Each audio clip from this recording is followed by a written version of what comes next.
Today we're going to talk about getting your mower ready for spring and some basic tips that you need to do in order to have it ready for the upcoming season. The first thing you're going to want to do is check your air cleaner. Air cleaner is normally located on the gas tank side of the engine, and it's very important that you keep it clean. As you can see, this one definitely needs to be replaced. There's a lot of dirt and garbage from last fall, probably when it was used.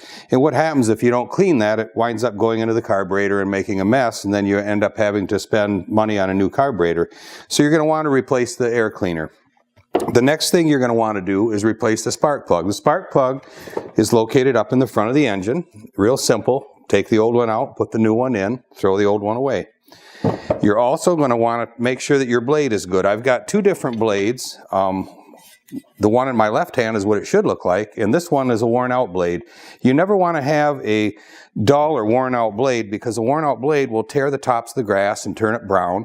And when the tips are gone off of it, it's not going to bag right. So it's very important that if it's damaged at all, just throw it away and put a new one on. You're also going to want to change the oil.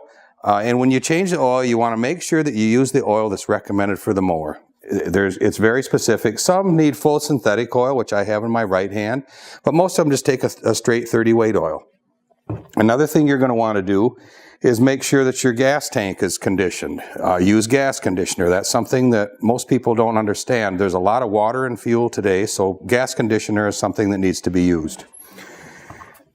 Another thing you're going to want to do is flip the underside of the deck up. I'm going to flip this one up. It's fairly clean on the underside, but if there's any grass or dirt or anything under there, you're going to want to take a putty knife or a screwdriver or something and get rid of all that, because the buildup underneath there will greatly affect your cut, because you're not going to have the vacuum action for the blade so it can bag the grass. And then if it's a mulching mower, it's going to definitely impede the mulching ability of the mower as well. You're going to want to check all your wheels, make sure they're not loose. Check your cables. This one happens to be just a regular push mower, so there's a bale cable that you're going to want to check. If it needs to be lubricated, make sure that you lubricate it.